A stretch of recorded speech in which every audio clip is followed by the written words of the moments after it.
Ang panalangin ni Hana. Ikalawang kabanata.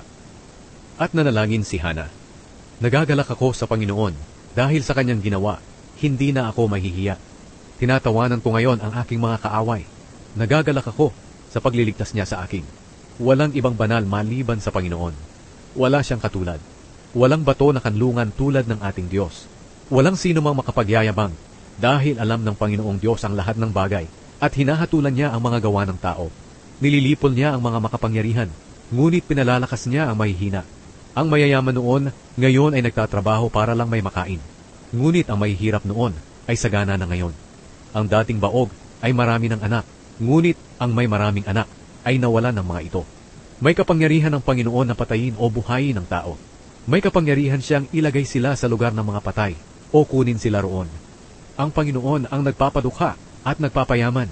Itinataas niya ang iba at ang iba naman ay kanyang ibinababa. Ibinabangon niya ang mga mahihirap sa kanilang kahirapan.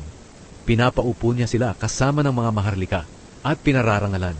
Sa kanya ang pundasyon na kinatatayuan ng mundo. Iniingatan niya ang tapat niyang mamamayan, ngunit lilipulin niya ang masasama.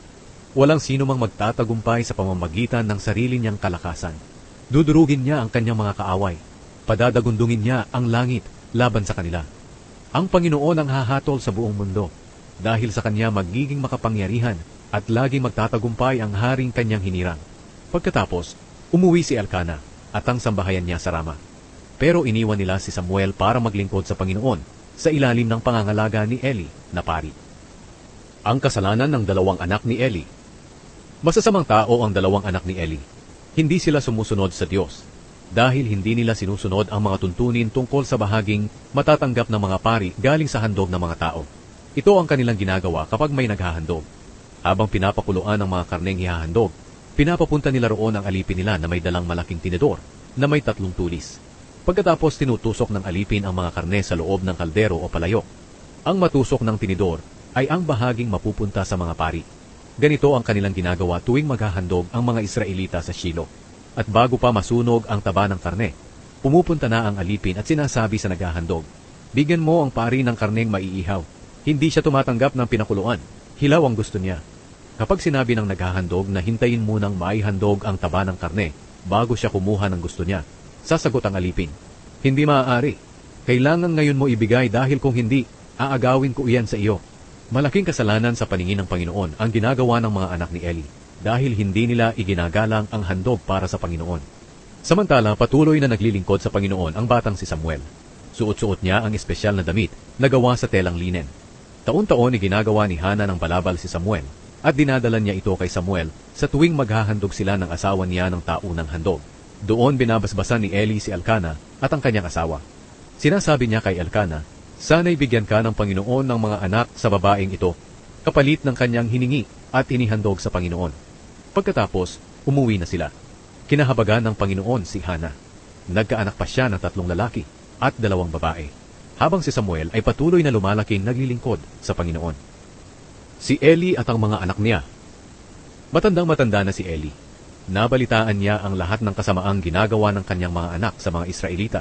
Nalaman na rin niya ang pagsiping ng mga ito sa mga babaeng naglilingkod sa may pintuan ng toldang tipanan. Kaya sinabihan niya ang mga ito, "Nabalitaan ko sa mga tao ang lahat ng kasamaang ginagawa ninyo. Bakit ninyo ginagawa ang mga bagay na ito? Mga anak, tigilan na ninyo ito. Dahil hindi maganda ang nababalitaan ko tungkol sa inyo mula sa mga mamamayan ng Panginoon." Sinabi pa ni Eli, "Kung magkasala ang isang tao sa kanyang kapwa, maaaring mamamagitan ng Diyos sa kanila. Pero sino ang mamamagitan kung magkasala ang tao sa Panginoon?" Pero hindi nakinig ang mga anak niya. Dahil nakapagpasya na ang Panginoon na patayin sila. Samantala, patuloy na lumalaki si Samuel at kinalulugdan siya ng Panginoon at ng mga tao. Ang propesiya tungkol sa sambahayan ni Eli. Lumapit ang isang lingkod ng Diyos kay Eli at sinabi sa kanya, "Ito ang sinasabi ng Panginoon. Ipinahayag ko ang aking sarili sa ninuno niyong si Aaron at sa pamilya niya noong alipin pa sila ng Faraon sa Ehipto. Sa lahat ng lahi ng Israel, ang pamilya niya ang pinili ko na maging aking pari na maglilingkod sa aking altar, sa pagsusunog ng insenso, sa pagsusuot ng espesyal na damit ng pari sa aking presensya. Binigyan ko rin sila ng bahagi sa mga handog sa pamamagitan ng apoy na iniaalay ng mga Israelita.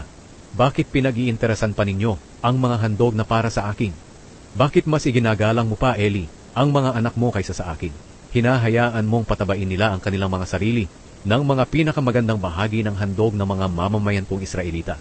Ako na inyong Panginoon, ang Diyos ng Israel ay nangako noon na kayo lang at ang lahi ng inyong mga ninuno ang makapaglilingkod sa akin, magpakailanman, bilang pari. Ngunit hindi na ngayon, dahil pararangalan ko ang nagpaparangal sa akin, ngunit hahamakin ko ang humahamak sa akin. Tandaan ninyo ito, darating ang panahon na lilipulin ko ang lahat ng kabataan sa inyo at sa iba pang lahi ng inyong mga ninuno. Magdurusa kayo at hindi ninyo mararanasan ang kasaganaang ibibigay ko sa Israel. Magiging maikli ang inyong buhay. Hindi ko aalisin ang iba sa inyo sa paglilingkod sa akin bilang pari, pero dadanas sila ng matinding pagdurusa at hindi sila mabubuhay ng matagal. At bilang tanda sa iyo na mangyayari ang mga bagay na ito, mamamatay ng sabay ang dalawa mong anak na sina Hofni at Finehas sa isang araw lang. Pipili ako ng pari na matapat sa akin at susunod sa aking kalooban. Bibigyan ko siya ng maangkan na maglilingkod sa aking piniling hari magpakailanman. Lahat ng matitira sa maaangkan mo ay mamamalimos ng pera o pagkain sa maaangkan ng paring ito. Magmamakaawa sila na gawing alipin man lang ng mga pari para makakain lang sila.